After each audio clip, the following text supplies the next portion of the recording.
વિદ્યાર્થી મિત્રો, આપણે ચેપ્ટર 2ના સ્વાધ્યાય ઉપર જઈએ. આપણે સ્વાધ્યાયના 12મા દાખલા સુધી જે છે એ સોલ્વ કર્યા હતા. હવે 13મો દાખલો આપણે જોઈએ. તો 13મો દાખલો આપણને શું કહે છે કે હાઇડ્રોજન પરમાણુનો ઇલેક્ટ્રોન જ્યારે ઉર્જા સ્તર n બરાબર 4માંથી ઉર્જા સ્તર n બરાબર 2માં સંક્રમણ કરે છે ત્યારે ઉત્સર્જિત થતા પ્રકાશની તરંગ લંબાઈ કેટલી હશે? ઓકે, તો જો અહીંયા એણે શું કીધું છે કે n બરાબર 4થી n બરાબર 2માં સંક્રમણ કરે છે. તો એનો અર્થ એવો કે ni તમારું કેટલું થાય? 2 થાય. અને nf છે એ તમારું કેટલું થાય? n બરાબર 4થી n બરાબર 2. તો ni 4 છે અને ni 2 છે, nf 2 છે. ni એટલે પ્રારંભિક ઉર્જા સ્તર તમારું કેટલું છે? 4 છે. અને nf એટલે અંતિમ ઉર્જા સ્તર ફાઇનલ. ni એટલે ઇનિશિયલ અને f એટલે ફાઇનલ. તો f એ તમારું 2 છે. તો એનો અર્થ એવો કે ઊંચા ઉર્જા સ્તરમાંથી નીચા ઉર્જા સ્તરમાં આવશે. અને અહીંયા લખેલું પણ છે કે ઉત્સર્જિત થતા પ્રકાશની તરંગ લંબાઈ કેટલી હશે?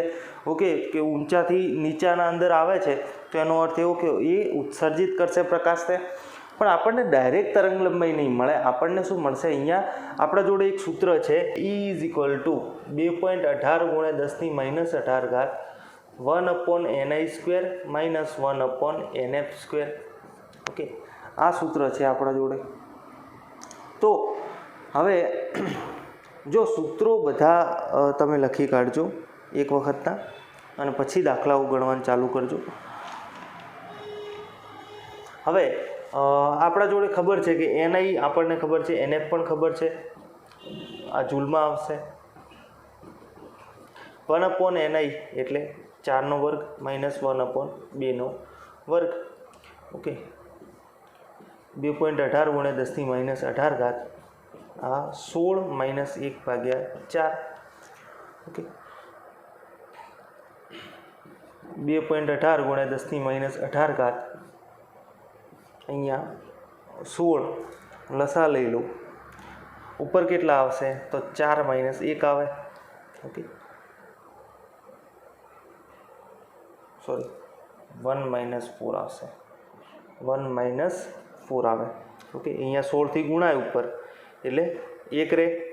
અને અહીંયા 16 મૂકીએ અને નીચે 4 છે એટલે 4 રહેશે. ઓકે, તો આ -3/16.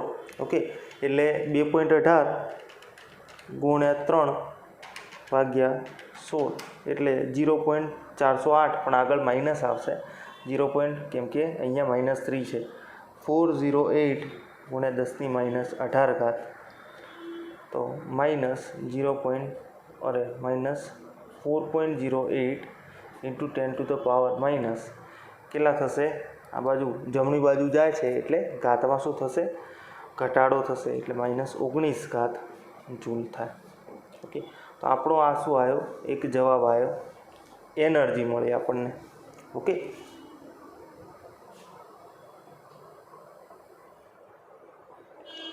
હવે આપણે શોધવાનું શું છે કે ઉત્સર્જિત થતા પ્રકાશની તરંગ લંબાઈ શોધવાની છે. આ તો આપણને શું મળી? એનર્જી. ઘણી વખત એવું થાય ને કે અહીંયા સીધી બ્લોક બનાવી આપણે મૂકી દઈએ આગળ. એટલે જ હું કહું છું કે નીચે આપણે જે પ્રમાણે આપણને પ્રશ્ન પૂછ્યો એ પ્રમાણે નીચે સ્ટેટમેન્ટ લખવાનું રાખવાનું. તો આપણને બીજો બી ફાયદો થાય કે જ્યારે આપણે સ્ટેટમેન્ટ લખતા હોઈએ ક્વેશ્ચનના અંદર જોઈને તો આપણને જો કંઈક આવી ભૂલ કરતા હોઈએ તો આપણને ખબર રહે. તો એ આપણને આવેલું. તો એનર્જીમાંથી આપણને તરંગ લંબાઈ શોધતા તો ફાવે. કઈ રીતે? E = hc/λ. તો λ તરંગ લંબાઈ શોધવાની જ છે આપણે ડાયરેક્ટ. તો λ = h એટલે 6.626 × 10 - 34 જૂલ. ઓકે,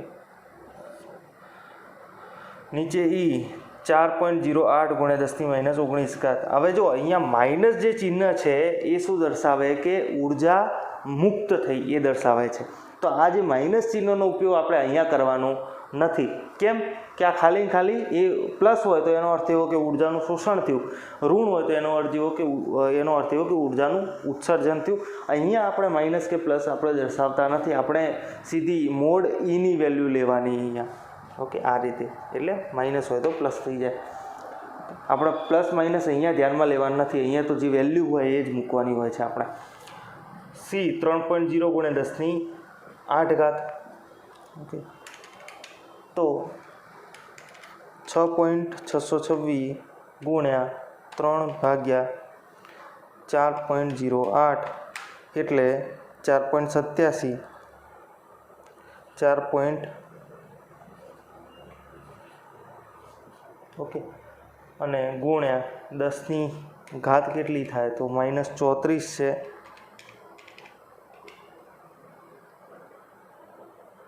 +8 +19 એટલે -7. Okay, metre. આ જવાબ તમારો ઇનફ છે. ઓકે, હજી તમે આ -7 જોઈને જો તમને ઈચ્છા થાય તો 487 × 10⁻⁹ એટલે 487 નેનોમીટર લખી શકાય. ઓકે, આ ઓપ્શનલ છે, બાકી આ જવાબ ચાલે. તો આ નોટ કરી લો, આપણે આગળ જઈએ.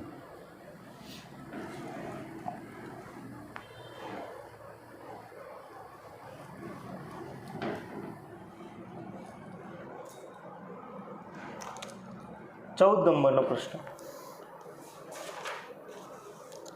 જો ઇલેક્ટ્રોન n બરાબર 5 ધરાવતો હોય તો હાઇડ્રોજન પરમાણુનું આયનીકરણ કરવા કેટલી ઉર્જા જોઈએ? તમારા ઉત્તરની તુલના હાઇડ્રોજન પરમાણુના આયનીકરણ એન્થાલ્પી એટલે n = 1 કક્ષામાંથી ઇલેક્ટ્રોનને દૂર કરવા માટે જરૂરી ઉર્જા સાથે કરો. ઓકે, હવે અહીંયા એમ કીધું છે કે એક જે ઇલેક્ટ્રોન છે એ n = 5માં છે. ઓકે, 5મા ઉર્જા સ્તરમાં છે. પહેલાં આપણે પહેલા પ્રશ્નનો જવાબ લઈ લઈએ કે ભાઈ કેટલી ઉર્જાની જરૂર પડશે આયનીકરણ માટે. તો જો n = 5માં છે, હવે આપણે એનું આયનીકરણ કરવું છે. પહેલાં તો સમજી લો આયનીકરણ એટલે શું થાય. આયનીકરણ એટલે ધારો કે આ સોડિયમ મેટલ છે એ Na+ રૂપાંતર થઈ અને એક ઇલેક્ટ્રોન મુક્ત કરે, એને શું કહેવાય? આયનીકરણ કહેવાય. ઓકે, જ્યારે બી કોઈ પણ પરમાણુ હોય તટસ્થ અવસ્થામાં તો ગમે તે રીતે +1 માંથી +2 થાય કે ગમે તે, ટૂંકમાં પરમાણુમાંથી એક ઇલેક્ટ્રોન દૂર થાય એ વસ્તુનું શું કહેવાય? આયનીકરણ કહેવાય.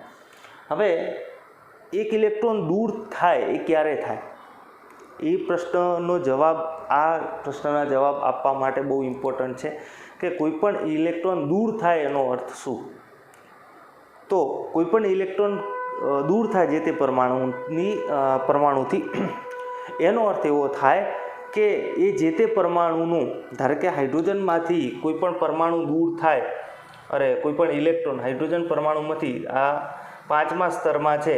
ઓકે, 1 2 3 4 ને 5, આ 5મા સ્તરમાં એક ઇલેક્ટ્રોન છે. હવે આ દૂર થાય એનો અર્થ એવો, ઓલરેડી આટલો દૂર તો છે જ, પણ એના અંદરથી દૂર થાય. આ H+ ક્યારે કન્વર્ટ થશે? જ્યારે આ ઇલેક્ટ્રોન પર લાગતું કેન્દ્રનું આકર્ષણ બળ 0 થાય. ઓકે, આ ઇલેક્ટ્રોન દૂર થયેલો ક્યારે કહેવાશે? જ્યારે તેના પર લાગતું હાઇડ્રોજનના કેન્દ્રનું આકર્ષણ બળ કેવું થઈ જાય? 0 થઈ જાય. ઓકે, હવે એ ક્યારે થશે? આપણને ખબર છે કે આપણે જોયું હતું કે જ્યારે ઇલેક્ટ્રોન કેન્દ્ર પર બળ લાગતું હોય તો n = ∞ જ્યારે હશે ત્યારે એના ઉપર કેન્દ્રનું જે બળ છે એ કેવું હશે? 0 હશે. એટલે આપણે કહેતા હતા ને કે n = ∞, જ્યાં 0 બળ લાગતું હશે, પછી ત્યાંથી આપણે નજીક આવીએ એટલે આપણે માઇનસ લખતા હતા. ખબર? એનર્જીનું જે આપણે સૂત્ર લખીએ છીએ એના આગળ માઇનસ લખતા હતા. હવે એનું કારણ હતું. ઓકે, એના માટે આ જ કારણ આપ્યું હતું કે ભાઈ n = ∞ ઉપર જ્યારે હશે એટલે એનું કેન્દ્ર તરફ આકર્ષણ બળ એ 0 હશે. એ વખતે એની એનર્જી પણ કેવી હશે? 0 હશે. અને એ જ્યાંથી કેન્દ્રથી નજીક આવે એનો અર્થ એવો કે નીચા શક્તિ સ્તરમાં આવે છે સતત, એટલે આપણે એની એનર્જી સતત ને સતત આપણે માઇનસ લખતા હતા. ઓકે, એવું કારણ આવતું હતું. આપણે જ્યારે હાઇડ્રોજનનો નમૂનો ભણ્યો એ વખતે પણ જોયું હતું. તો n = ∞ જ્યારે હશે એ વખતે એની જે એનર્જી છે 0 હશે, અને એ વખતે આપણે કહી શકીએ કે આ જે ઇલેક્ટ્રોન છે એ હાઇડ્રોજનમાંથી મુક્ત થઈ ગયો, એટલે હાઇડ્રોજનને અને હવે આ ઇલેક્ટ્રોનને કંઈ લેવા દેવા નથી. ઓકે, તો n = 5માંથી n = ∞. ઓકે, તો આપણે આગળનો દાખલો કરીએ એવો જ સેમ થશે. 2 જેવું લાગે આપણે. તો એન આઈ ઇનિશિયલ 5 છે, એન એફ ઇન્ફાઇનાઇટ છે, તો અહીંયા પણ લખી શકાય કે E ઇઝ ઇક્વલ ટુ 2.18 ગુણ્યા 10⁻18 N I square minus N F square.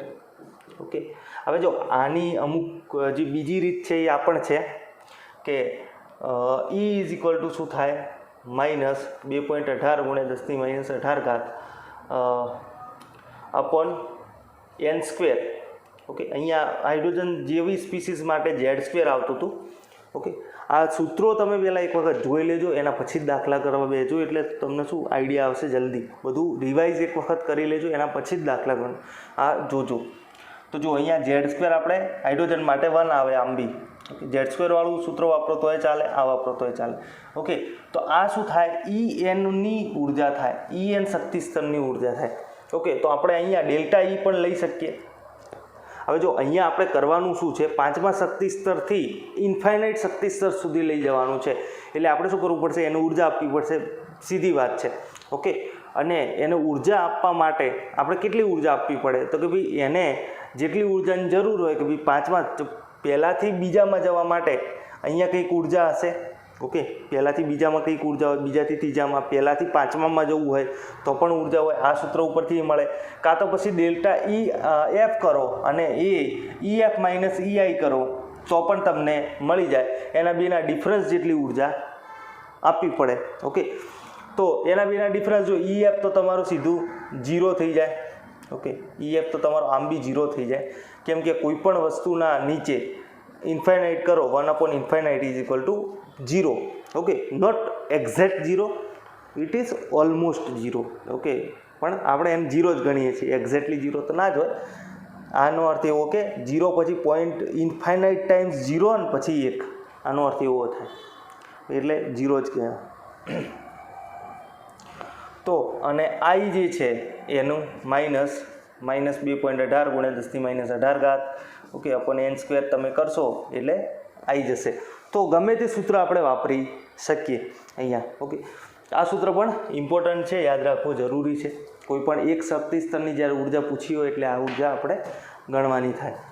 તો -2.18 ગુણ્યા 10⁻18 1/ni સ્ક્વેર, ઇનિશિયલ તમારું 5નો સ્ક્વેર છે.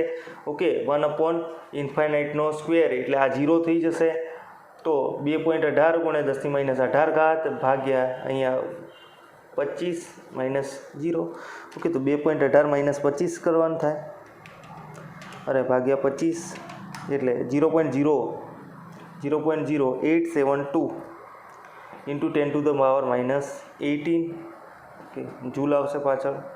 તો 8.72 ગુણ્યા 10⁻20 જૂલ. આ તમારો શું આવ્યો, જવાબ આવ્યો. ઓકે, તો આટલી ઉર્જા શું કરવી પડે, દેવી પડે ઇન્ફાઇનાઇટ માટે. હવે બીજું અહીંયા શું કીધું છે કે તમે n ઇઝ ઇક્વલ ટુ 1 આયનીકરણ એન્થાલ્પી. ઓકે, હવે જો આયનીકરણ એન્થાલ્પીનો અર્થ શું થાય, અહીંયા કેમ આયનીકરણ એન્થાલ્પી ના કીધું, આમાંય તમે હાઇડ્રોજનના ઇલેક્ટ્રોનને તો દૂર લઈ જ જાઓ છો, તો આયનીકરણ એન્થાલ્પી આનો અર્થ શું? તો આયનીકરણ એન્થાલ્પી કોને કહેવાય કે જ્યારે ગ્રાઉન્ડ સ્ટેટમાંથી એટલે જે ધરા અવસ્થામાંથી કોઈ પણ પરમાણુની ધરા અવસ્થામાંથી જ્યારે ઇલેક્ટ્રોન દૂર થાય તો એને શું કહેવાય, આયનીકરણ ઉર્જા કહેવાય. ઓકે, એ વખતે જે ઉર્જા આપવી પડે એને શું કહેવાય, આયનીકરણ ઉર્જા આપવી પડે આ કહેવાય. હવે આ જે ઇલેક્ટ્રોન છે એ ઓલરેડી ઉત્તેજિત અવસ્થામાં હતો. ઓકે, હવે ઉત્તેજિત અવસ્થામાંથી બહાર ગયો તો એને આપણે આયનીકરણ એન્થાલ્પી કહી શકીએ નહીં. ઓકે, આયનીકરણની આખી ડેફિનેશન આવશે આગળ, પણ હમણાં ઇનિશિયલ તમે આટલું સમજી લો કે કોઈ પણ પરમાણુની ધરા અવસ્થામાંથી જ્યારે ઇલેક્ટ્રોન આપણે ખેંચીને બહાર કાઢીએ તો એ વખતે એ શું કહેવાય, એની આયનીકરણ ઉર્જા કહેવાય. એ વખતે જે એનર્જી રિક્વાયર્ડ હોય એટલે કે એ વખતે આપણે જેટલી એનર્જી દેતા હોઈએ એને શું કહેવાય, આયનીકરણ એન્થાલ્પી કહેવાય. આ ઓલરેડી ઉત્તેજિત અવસ્થામાં હતો, જો n ઇઝ ઇક્વલ ટુ 5 હતો, એની જે ધરા અવસ્થા છે હાઇડ્રોજનની એ શું હોય, n ઇઝ ઇક્વલ ટુ 1 છે. ઓકે, હવે એમાંથી એટલે કે ni is equal two n is equal to 1, ni is equal to 1 છે, તો nf ઇન્ફાઇનાઇટ. હવે આ વસ્તુ જ્યારે કરો તમે એને શું કહેવાય, એ વખતે જે તમારો ઈનો જે જવાબ આવે એને શું કહેવાય, આયનીકરણ એન્થાલ્પી કહેવાય. ઓકે, તો 2.18 ગુણ્યા 10⁻18 1/1² - 1/2 ઇન્ફાઇનાઇટ સ્ક્વેર. ઓકે, આ 0 થઈ જશે અને આની વેલ્યુ 1 એટલે 2.18 × 10⁻18 એની વેલ્યુ તમારી આવી. ઓકે, તો એનો અર્થ એવો કે અહીંયા આપણે હાઇડ્રોજનની આયનીકરણ એન્થાલ્પી કરતાં ઓછી ઉર્જા આપવી પડે. કેમ કે અહીંયા તમે 2.18 × 10⁻18 જૂલ જેટલી આપો છો, અહીંયા 8.72 × 10⁻20 જૂલ જેટલી આપો છો.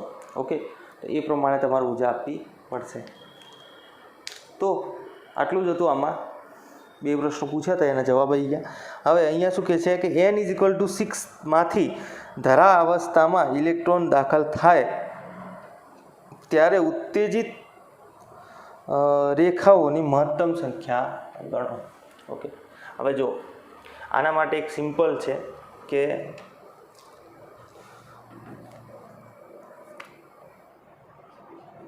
હવે n = 6 થી ધરા અવસ્થા, હવે એમાં કેટલા ટ્રાન્ઝિશન થશે એ ગણવાના છે આપણે. ઓકે, તો હવે એ થાય કઈ રીતે એ સમજાવી દઉં તમને. જો આ n = 1 છે, આ n = 2 છે, n = 3, n = 4, n = 5, n = 6. Okay, હવે જો આ 6 નંબરમાં જે ઇલેક્ટ્રોન છે, અહીંયા શું કીધું છે, મહત્તમ સંખ્યા કેટલી હશે. ઓકે, એ વખતે મહત્તમ સંખ્યા કેટલી હશે. તો જો અહીંયા એક જ ઇલેક્ટ્રોનની પોસિબિલિટી હોય ને તો એક જ રેખા હોય, પણ જ્યારે ગમે ત્યાં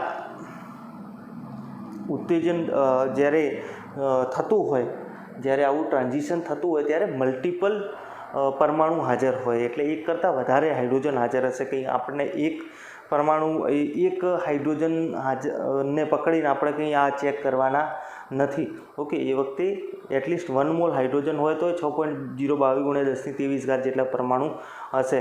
ઓકે, જો હાઇડ્રોજન વાયુ છે 1 મોલ તો એનાથી ડબલ હશે પરમાણુ. ઓકે, તો n = 6 માંથી અમુક જે પરમાણુઓ છે એ ડાયરેક્ટ સીધા જ હશે, તો એક રેખા આમ મળશે. n = 6 થી સીધા n = 1માં. ઓકે, અમુક જે એવા હશે કે એ 6 માંથી 2માં જશે.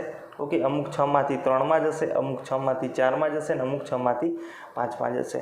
ઓકે, હવે આ 5માં જે આવ્યા એ ડાયરેક્ટ પહેલામાં જઈ શકે. ઓકે, પછી ચોથામાં જઈ શકે, ત્રીજામાં જઈ શકે અને અહીંયા જઈ શકે. આ 4માં જે આવ્યા એ જ પ્રમાણે અહીંયા 4 માંથી 2 અને 4 માંથી 3, અહીંયા 3 ઉપર જે આવ્યા એ આ રીતે, અને અહીંયા 2 ઉપરથી, તો પછી એક જ પોસિબિલિટી છે.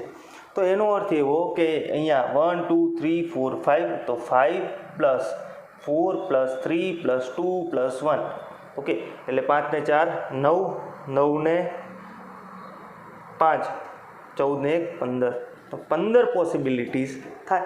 ઓકે, હવે આના અંદર શું થશે કે 15 લાઈનો આવશે. કેમ કે આ જો, તો અહીંયા E = 2.18 × 10⁻18 1/ni² - 1/nf².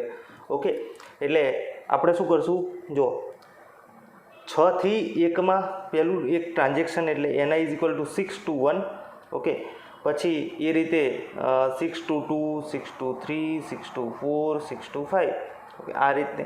પછી એ જ રીતે આપણે જોવા જઈએ તો 5 to 1. તો આના રિગાર્ડિંગ મતલબ આનાથી જે ઈની વેલ્યુ આવે, આ જ્યારે મૂકીએ ત્યારે જે ઈની વેલ્યુ આવે, પછી આ મૂકીએ ત્યારે જે ઈની વેલ્યુ આવે, તો આ બધી જ્યારે આપણે ટ્રાન્ઝેક્શન મૂકીએ અને જે ઈની વેલ્યુ આવે છે, ઓકે, તો એ બધી ઈની વેલ્યુ આપણને ક્યાં બતાવશે, ઉત્સર્જન વર્ણપટના અંદર બતાવશે જ્યારે આપણે એને જોવા જઈશું. ઓકે, જ્યારે ઉત્સર્જન વર્ણપટના અંદર આ લાઈન બતાવે.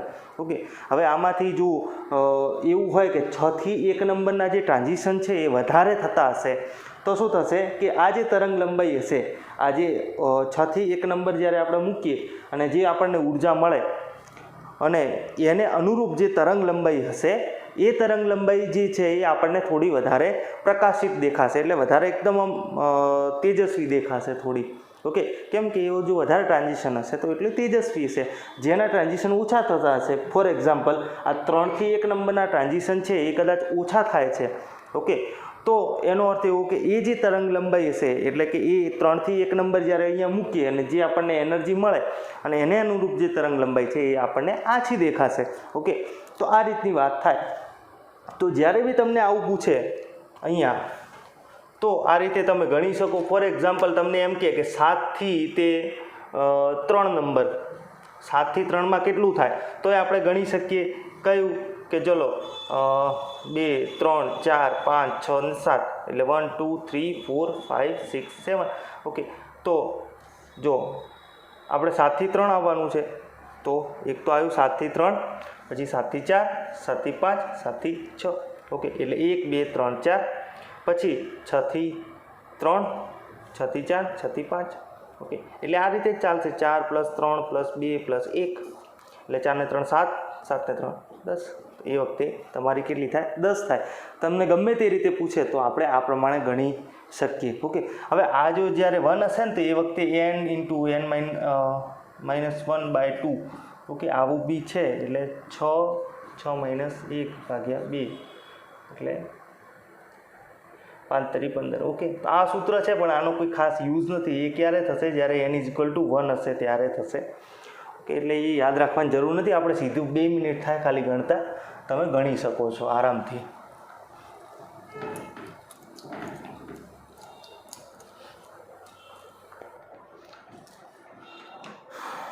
16 નંબર માટે શું કહે છે કે હાઇડ્રોજન પરમાણુની પ્રથમ કક્ષા સાથે સંકળાયેલ ઉર્જા આપણને આપી છે. 5મી કક્ષા સાથે સંકળાયેલ ઉર્જા કેટલી હશે? હવે આના માટે જો ઉર્જા ના આપી હોય ને તો એ કોઈ ઇસ્યુ નથી. આપણે ડાયરેક્ટ જ ગણી શકીએ કે En = -2.18 × 10⁻18. ઓકે, હાઇડ્રોજન પરમાણુ છે એટલે અહીંયા Z² તોની વેલ્યુ આવશે નહીં, ઉપર n² ની ખાલી મૂકવાની. ઓકે, અને એ પ્રમાણે આપણને એની જૂલની જે ઉર્જા છે એ આપણે મળી જાય. ઓકે, ત્રિજ્યા ગણવાની છે તો ત્રિજ્યા ખબર છે આપણને કે Rn = 52.9 ×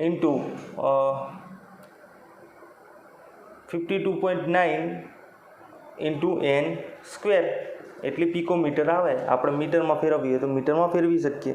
તો આ રીતે આવે. ઓકે, તો આ તમને ફાવશે. હોમવર્કમાં કરી દેવાનું, તમારે જવાબ ચેક કરી લેવાનો. પાછળ ના આવતો હોય અને 2-3 વખત ટ્રાય કરો અને જો છતાંય ના આવે તો મને પર્સનલમાં તમે ફોટો પાડીને મોકલવાનો કે કેમ નહીં આવતો જવાબ, તો હું તમને ક્યાં ફોલ્ટ થાય છે એ કહીશ તમને. હાઇડ્રોજન પરમાણુની બ્રાહ્મણ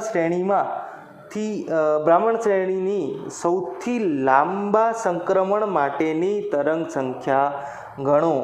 ઓકે, હવે જો અહીંયા 17 નંબરનો દાખલો એ શું કહે છે કે હાઇડ્રોજન પરમાણુની બામર શ્રેણીની સૌથી લાંબા સંક્રમણ માટેની તરંગ સંખ્યા ગણો. ઓકે, હવે જો બામર શ્રેણી આપણને ખબર છે, લામેન, બામણ, પ્રાસ્ચર, બ્રેકેટ ને ફૂંડ, આ શ્રેણીઓ હતી બધી. ઓકે, હવે જો લામેન બરાબર શું હતું? n = 1 હતું. આ n = 2 એટલે બામર શ્રેણી. હવે કોઈ પણ ઉપરના શક્તિ સ્તરમાંથી જ્યારે બી એ 2 નંબરના ઉર્જા સ્તરમાં આવશે, એટલે કે 5 થી 2માં આવે, કાં તો 10 થી 2માં આવે, 7 થી 2માં આવે, એ બધી શેમાં આવશે? બામર શ્રેણીના અંદર આવશે. ઓકે, હવે એના માટે ખબર છે સૂત્ર હતું, એક કોમન સૂત્ર આપણને આપ્યું હતું કે ν bar = 109,677. Okay, 1/n1² - 1/n2². Okay, અને એ છે સેન્ટીમીટર ઇન્વર્સમાં. આ સૂત્ર હતું. હવે બામર શ્રેણી માટેનું જો પર્ટિક્યુલર સૂત્ર વાપરવું હોય તો n1 = 2 લેવું પડે. ઓકે, n1 = 2 લેવાનું થાય બામર શ્રેણી માટે. ઓકે, હવે આ જે સૂત્ર છે એને આપણે વાપરી શકીએ. અહીંયા શું કહે છે કે સૌથી લાંબી જે છે સૌથી લાંબુ સંક્રમણ. ઓકે, સૌથી લાંબા સંક્રમણ માટેની તરંગ સંખ્યા ગણો. હવે સૌથી લાંબુ સંક્રમણ કયું હોય? n2 = infinite. Okay, n2 = infinite હોય તો એ તમે લખો તો 109,677 1/2² માઇનસ 1/∞² એટલે આ તો તમારું 0 થઈ જવાનું છે. ઓકે, તો 109,677 ડિવાઇડેડ બાય 4 કરી દઉં હું. 109,677 ડિવાઇડેડ બાય 4 એટલે તમારું 27,419.25 ઓકે સેન્ટીમીટર ઇન્વર્સ થાય.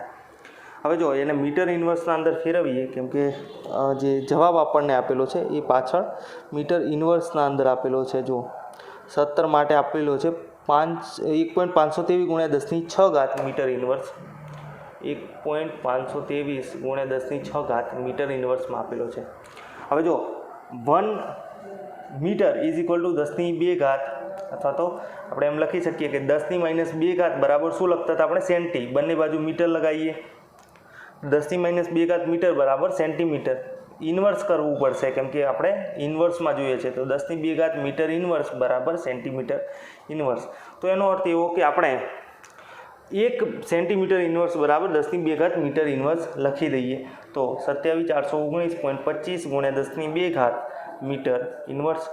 તો આપણે થોડું ફેરવી દઈએ તો 1 2 3 4 ઓકે એટલે 2.741 × 10⁶ મીટર ઇન્વર્સ.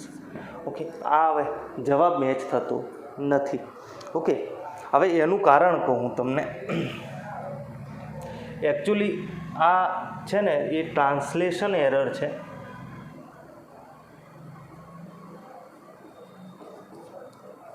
હવે ઇંગ્લિશ મીડિયમની જે ચોપડી છે એના અંદર આ સેમ પ્રશ્ન આ રીતે આપેલો છે કે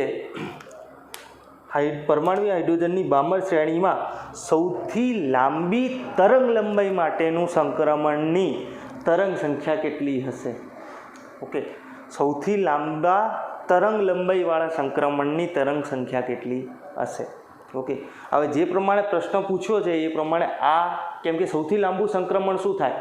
n = 2 ઇન્ફાઇનાઇટથી જ્યારે 2 ઉપર આવે એ સૌથી વધારે લાંબુ સંક્રમણ છે.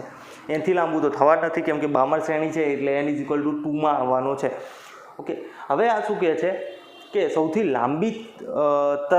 સૌથી લાંબા લેમ્બડા એટલે કે સૌથી લાંબી તરંગ લંબાઈવાળું સંક્રમણ આપણે જોવું હોય તો સૌથી લાંબુ જો જ્યારે તરંગ લંબાઈવાળું સંક્રમણ જોવું હોય તો તમને ખબર છે કે ν = 1/λ.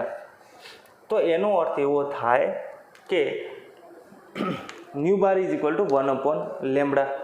તો એનો અર્થ એવો થાય કે આ ν બાર જેટલું વધારે હશે એટલી લેમ્બડા ઓછી હશે, ν બાર જેટલું ઓછું હશે એટલું લેમ્બડા વધારે હશે.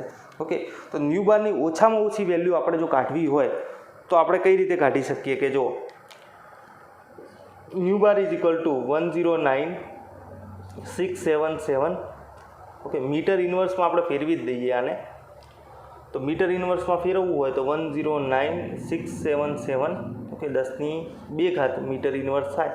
ઓકે, તો 2 ઘાતમાં આપણે કરી દઈએ કે 1 2 3 4 5 એટલે આને હું લખી દઉં કે 1.0967 છે પાછળ એટલે 1.097 × 10⁻⁷. Okay, 1/ni² minus 1/n1² minus 1/n2². Okay, આ મીટર ઇન્વર્સ. હવે આપણે ν બારનું વેલ્યુ સૌથી ઓછામાં ઓછું જોઈએ છે. ઓકે, ઓછામાં ઓછી જેટલી ν બારની વેલ્યુ હશે એટલી આપણને વધારે તરંગ લંબાઈ મળશે. અથવા તો આપણે એમ કરી શકીએ કે તરંગ લંબાઈ ઓકે λ =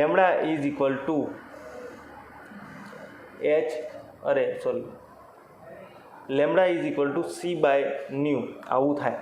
ઓકે, હવે તો એનો અર્થ એવો કે λ અને ν આ બંને પણ કેવા છે? એકબીજાના વ્યસ્ત પ્રમાણમાં છે. ઓકે, હવે E = hν થાય. ઓકે, તો એનો અર્થ એવો કે જેટલી આવૃત્તિ વધારે એટલી ઉર્જા વધારે. ઓકે, તો આપણે લેમ્બડા સૌથી મહત્તમ જોવી હોય તો આવૃત્તિ કેવી જોઈએ? ઓછામાં ઓછી. ઓકે, આવૃત્તિ ઓછી હશે એનો અર્થ એવો કે ઉર્જા ઓછી. તો લેમ્બડા જ્યારે મહત્તમ જોતું હશે તો આપણે સૌથી ઓછામાં ઓછી ઉર્જા હોય. ઓકે, તો એનો અર્થ એવો કે જ્યારે 2માં આવતું હશે તો ધારો કે આ n ઇઝ ઇક્વલ ટુ ઇન્ફાઇનાઇટમાંથી 2માં આવ્યું. ઓકે, આ n is equal two 2, n is equal two 3, n is equal two 4. સૌથી ઓછામાં ઓછી ઉર્જા કયામાં હશે? 3 થી 2માં. ઓકે, સૌથી ઓછામાં ઓછી એમાં હશે, કેમ કે એનાથી તો વધવાની જ છે, પછી ઓછી મળશે નહીં. તો એનો અર્થ એવો કે લેમડા મહત્તમ ક્યાં હશે? અહીંયા જ હશે. લેમડા મહત્તમ n ઇઝ ઇક્વલ ટુ 3 થી જ્યારે n ઇઝ ઇક્વલ ટુ 2માં આવશે એ વખતે તમને લેમડા મહત્તમ મળશે, અને એ વખતે જ તમને આ જે છે એ ન્યૂનતમ મળે, ન્યૂ બાર. ઓકે, તો 1.097 ગુણ્યા 10⁶ 1/2² માઇનસ 1/3² મીટર ઇન્વર્સ. તો 1.097 ગુણ્યા 10⁶ 1/4 ગુણ્યા 1/9 અરે માઇનસ 1/9 પ્લસ 7 36 આવશે અહીંયા.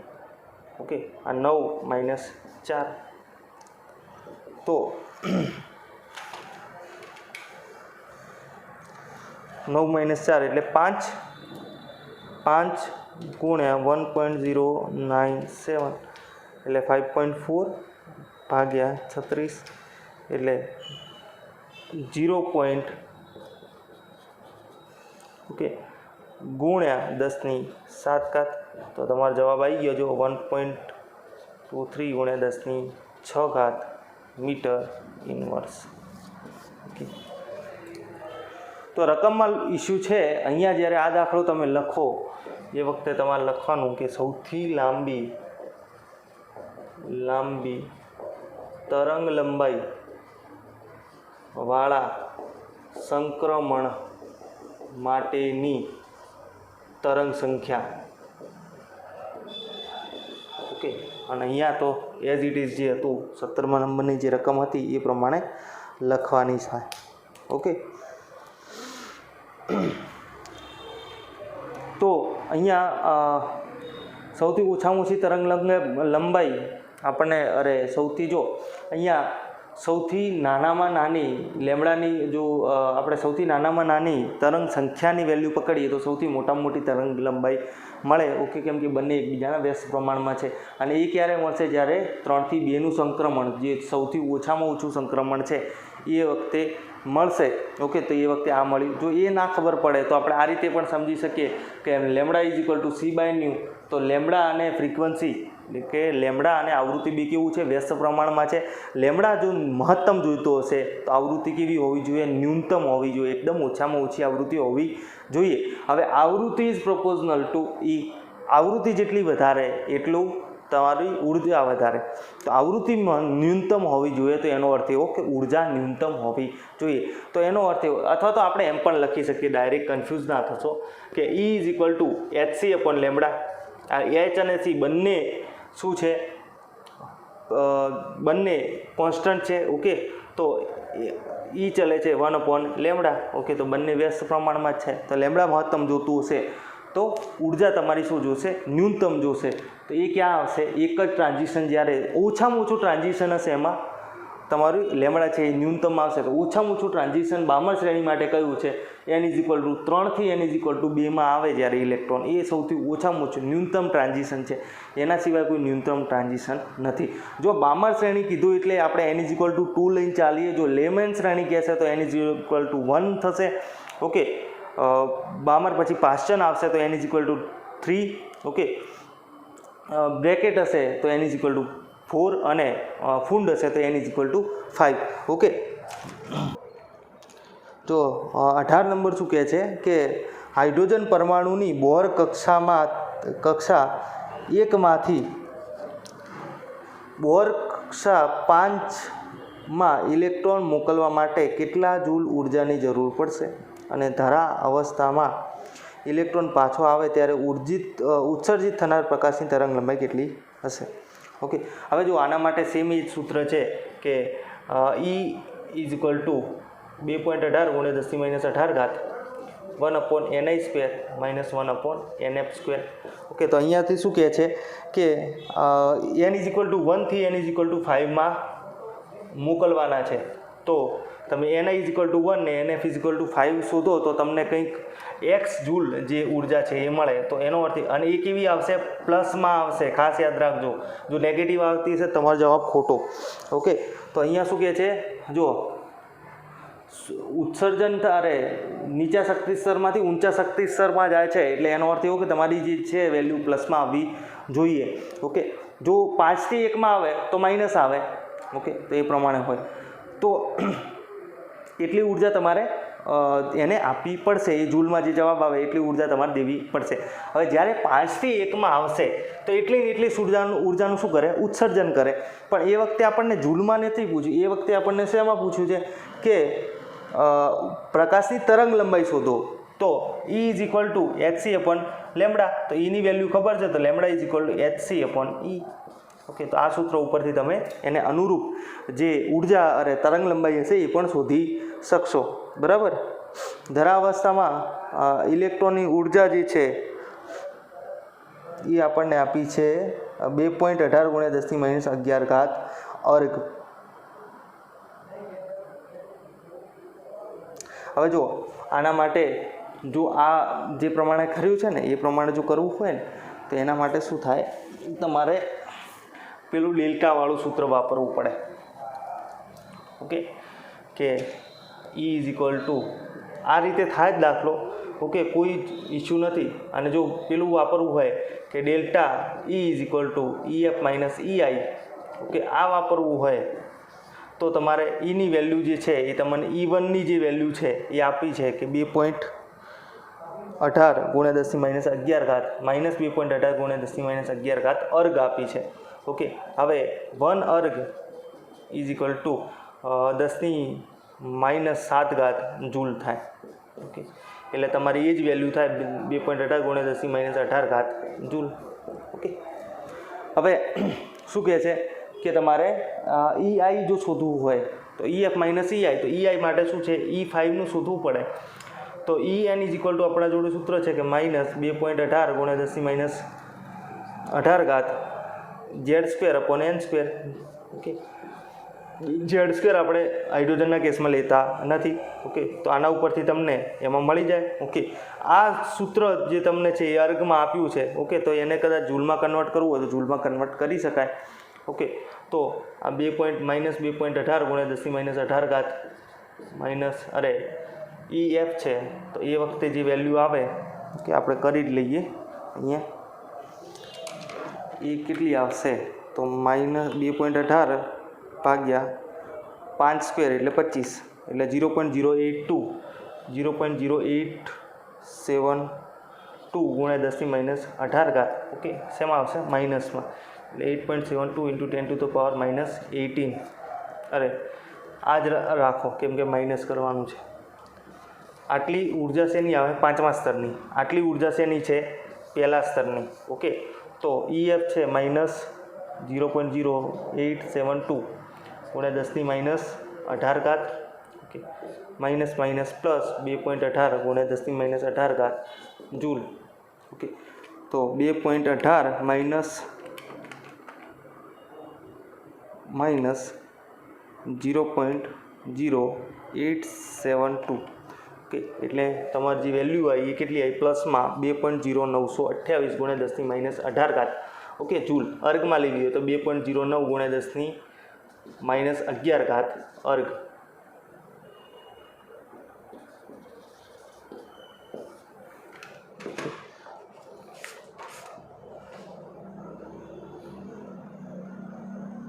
જો 2.08 × 10⁻11 જવાબ આવે છે પાછળ. ઓકે, હવે આ જે જૂલવાળી વેલ્યુ છે ને એને ઉઠાવી અને જો તમે પેલી E is equal to hc upon લેમડાવાળા સૂત્રમાં મૂકો તો તમને એની કરસ્પોન્ડિંગ લેમડા જે છે એ પણ મળી જાય. તો આ સૂત્રથી કરો તો પણ ચાલે, અને મેં તમને કીધું પેલી રીતથી કરો કે E is equal two 2.18 × 10⁻18 1/ni² minus 1/nf² થી કરો તો પણ દોડે. એટલે તમારે શેમાં કરવાનો? હોમવર્કમાં કરવાનો છે. ઓકે, જવાબ ચેક કરી લેજો પાછો. હવે હાઇડ્રોજન પરમાણુની જે ઇલેક્ટ્રોન ઉર્જા આપણને આપી છે, સૂત્ર જ આપીશું કે En is equal two minus 2.18 × 10⁻18 upon N². તરીકે આપણે દર્શાવી શકીએ. n બરાબર 2 કક્ષામાંથી ઇલેક્ટ્રોન સંપૂર્ણપણે દૂર કરવા માટે કેટલી ઉર્જાની જરૂર પડશે? આ સંક્રમણ થવા માટે સૌથી લાંબી તરંગ લંબાઈ સેન્ટીમીટરમાં કેટલી હશે? ઓકે, સૌથી લાંબી તરંગ લંબાઈ એટલે એક જ હોય આમાં. જો અહીંયા શું કહે છે કે સંપૂર્ણપણે દૂર કરવાનું છે, એટલે કે n = 2 થી તમારે n = ઇન્ફાઇનાઇટમાં જવાનું છે. તો આ જ સૂત્ર સેમ વાપરી દો તો પણ ચાલે. ઓકે, સેમ આ સૂત્ર વાપરી દેશો ચાલશે, એનો કોઈ ઇસ્યુ નથી. અને જો એ ના વાપરવું હોય તો તમે આ ડેલ્ટાવાળું સૂત્ર વાપરીશો તો પણ ચાલે. પણ અહીંયા EF તમારે શું લેવાની? 0 લેવાની. ઓકે, ફાઇનલ તમારું શું આવશે? 0 આવશે, કેમ કે n² તમારું શું છે? ઇન્ફાઇનાઇટ છે. ઓકે, અને EI તમારે શું લેવાનું? 2 લેવાનું અહીંયા. અને એ વખતે તમને જે ડેલ્ટા E મળે એને કરસ્પોન્ડિંગ તમારે સેન્ટીમીટરમાં એની તરંગ લંબાઈ શોધી લેવાની, અને એ જે જવાબ આવે તમારો એ જ સાચો જવાબ. ઓકે, હવે અહીંયા 2.20 નંબરનું કહે છે કે 2.05 × 10⁷ મીટર ઇન્ટુ સેકન્ડ ઇન્વર્સના વેગથી ઘૂમતા ઇલેક્ટ્રોનની સંખ્યા તરંગ લંબાઈ ગણો. તો આપણને ખબર છે કે λ = h/mv.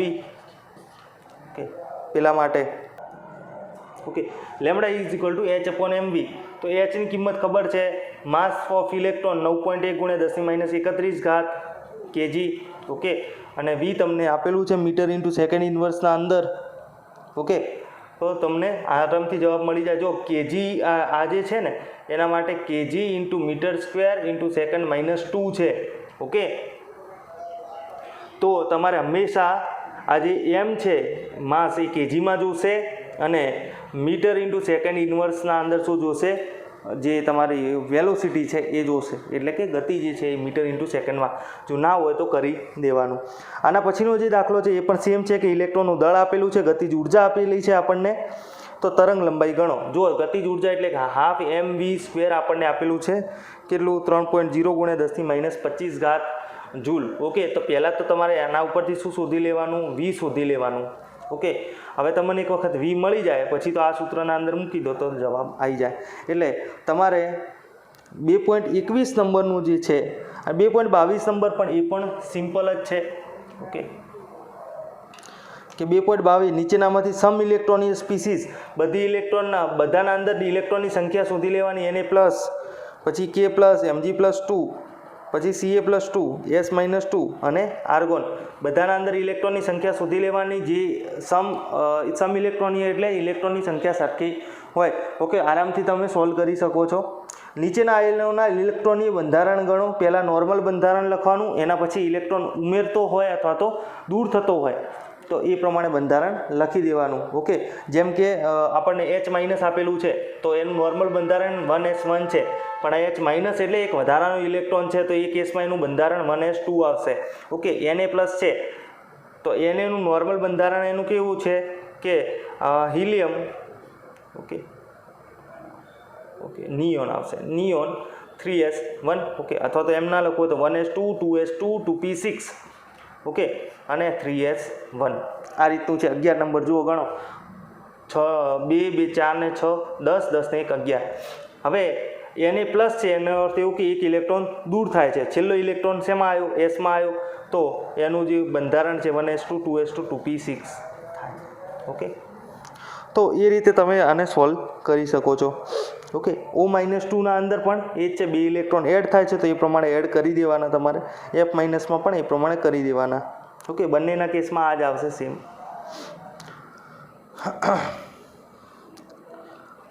નીચેનામાંથી કયા પરમાણુના સંકેત છે?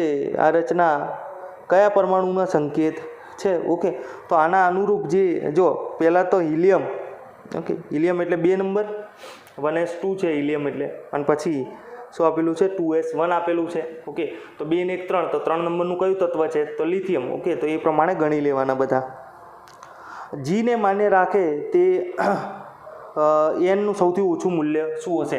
ઓકે, તો જી પેટાકોષ જે છે એ. ઓકે, તો આપણને ખબર છે કે S, P, D, F અને પછી G આવે. ઓકે, તો L ની વેલ્યુ અહીંયા શું આવે? 0 1 2 3 4. તો L માટે એલની વેલ્યુ શું આવશે? 0 આવશે. ઓકે, તો L is equal two n-1. Okay, તો તમારું 5 હશે, n ઇઝ ઇક્વલ ટુ 5 હશે, એ વખતથી જી કક્ષક જે છે એ ચાલુ થઈ જાય. ઓકે, 5 - 1 કરો ત્યારે 4 આવે. ઓકે, અને આમ પણ આપણને ખબર છે કે n ઇઝ ઇક્વલ ટુ 1 હોય તો એસ જ કક્ષક છે, n ઇઝ ઇક્વલ ટુ 2 હોય તો SP, n is equal two 3 હોય તો SPD, n is equal two 4 હોય તો SPDF અને n ઇઝ ઇક્વલ ટુ 5 હોય તો SPDFG. ઓકે, 3Dમાંના કોઈ પણ એક કક્ષકમાં ઇલેક્ટ્રોન માટે NL MLના મૂલ્યો હોય. કેટલા શક્ય મૂલ્યો હોય? તો NL MLના મૂલ્યો કીધા છે. 3D કક્ષક 3D પેટાકોષ કીધો છે આપણને. જો તો n is equal two 3 fix છે. ઓકે, કેમ કે એનની વેલ્યુ મુખ્ય કોષની કેવી આપેલી છે? 3 આપેલી છે, ફિક્સ છે. ડી માટે એલની વેલ્યુ પણ ફિક્સ છે. કઈ? 2. ઓકે, એમએલની વેલ્યુ તમારી બદલાશે. -2 થી -2 -1 0 +1 +2. ઓકે, ડી માટે ડી પેટાકોષ માટે એમએલની 5 વેલ્યુ મળે. ઓકે, તો આટલી શક્ય વેલ્યુ થાય. સીધી વાત, સિમ્પલ તમને કીધું છે. ઇલેક્ટ્રોન અને પ્રોટોનની ઇલેક્ટ્રોન અને ન્યુટ્રોનની સંખ્યા આપેલી છે. પ્રોટોનની સંખ્યા અને તત્વની ઇલેક્ટ્રોનની રચના દર્શાવવાની છે. ઓકે, પહેલાં તો તમને પરમાણુ આપેલું છે, કોઈ આયન આપેલો નથી, એટલે તટસ્થ પરમાણુ છે. તો નંબર ઓફ ઇલેક્ટ્રોન અને નંબર ઓફ પ્રોટોન એ કેસમાં શું હોય? સેમ હોય. તો પ્રોટોનની વેલ્યુ પર પ્રોટોનની સંખ્યા પણ 29 થશે. ઓકે, તો ઇલેક્ટ્રોન તમારે ગોઠવવા હોય તો ગોઠવતા જાઓ. જુઓ 1s2 2s2 2p6 આ 10 થયા. ઓકે, 3s2 12 3p6 એટલે કેટલા થયા? 2 2 4 6 10 10 ને 8 18. ઓકે, હજી 29 સુધી, એટલે પછી 3p6 પછી શું આવે? 4s2. ઓકે, એટલે 18 ને 2 20 અને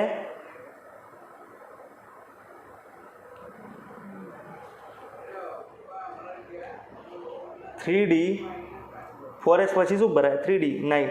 ઓકે, પણ આ જે છે એ રચના ખોટી છે. ઓકે, કેમ કે પ્રેક્ટિકલી આપણે જોયું છે કે 1s2 2s2 2p6 3s2 3p6 3D 10 4s1. Okay, આ કોપરની ઇલેક્ટ્રોન રચના છે. 29 નંબર એટલે કોપર. એટલે એ વસ્તુ ખાલી ધ્યાન રાખવાની. જો ના યાદ આવે તો જો અહીંયા D9 છે, તો 9ની જગ્યાએ અહીંયા એસમાંથી એક ઇલેક્ટ્રોન આવી શકે એમ છે, તો લાવી દેશે.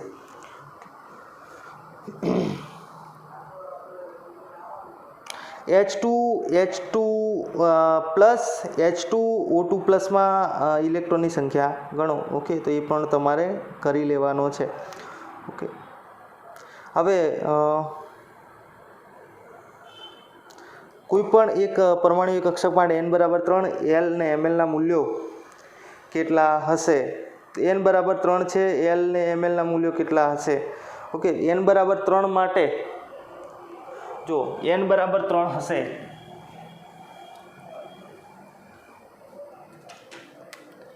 n બરાબર 3 હોય તો એનો અર્થ એવો કે ત્રીજા કોષના અંદર n² જેટલી કક્ષકો હોય, અથવા તો આપણે n જેટલા પેટાકોષ હશે તો SPD પેટાકોષ હશે. ઓકે, તો એના માટે L is equal to 0, L is equal to 1, L is equal two 2. Okay, અને આમ પણ n-1 જેટલી Lની વેલ્યુ શક્ય છે. ઓકે, તો આટલી 3 વેલ્યુ L માટે શક્ય છે. અને પછી બીજું શું કીધું છે? MLના શક્ય મૂલ્યો. ઓકે, તો MLના શક્ય મૂલ્યો શોધવા હોય તો 2L + 1 જેટલા શક્ય મૂલ્યો થાય. ઓકે, તો ચલો આના માટે તો 0, આ +1 0 -1. ઓકે, અથવા તો -1 0 +1. ઓકે, આ રીતે લખીએ -2 -1 0 +1 +2. આટલા થાય. ઓકે, અથવા તો એ ના ખબર પડે ને તો સીધા જ n² કરી દેવાનું, એટલા શક્ય MLના મૂલ્યો થાય. 9 મૂલ્યો થાય. જો 1 2 3 4 5 6 7 8 9 n² કરો એટલા મૂલ્યો Lના શક્ય થાય. કયા મૂલ્યો શક્ય થાય? તો ભાઈ આટલા મૂલ્યો જે છે એ શક્ય થાય. 3D કક્ષક માટે ઇલેક્ટ્રોન ક્વોન્ટમાંક ML અને Lની યાદી કરો. ઓકે, તો એ પ્રમાણે તમારે કરી દેવાનું. નીચેનામાંથી કઈ કક્ષકો શક્ય છે? 1p શક્ય નથી, 2s 2p 3f. ઓકે, તો એ પ્રમાણે તમારે ગણવાનું. 1p શક્ય નથી. કેમ કે p કક્ષક છે એ બીજા નંબરથી ચાલુ થાય, તો એ પ્રમાણે તમારે ગણી લેવાની. અહીંયા આગળ પણ એક શક્ય નથી, એ જોઈ લેવાનું તમારે. ઓકે, અહીંયા આગળથી તમને જે દાખલાઓ અને એ ફાવે એટલા તમારે કરી લેવાના. ઓકે, આપણે આગળથી જે છે એ આગળના જે અમુક દાખલા મને લાગશે એ પ્રમાણે હું તમને સોલ્વ કરાવતો જઈશ.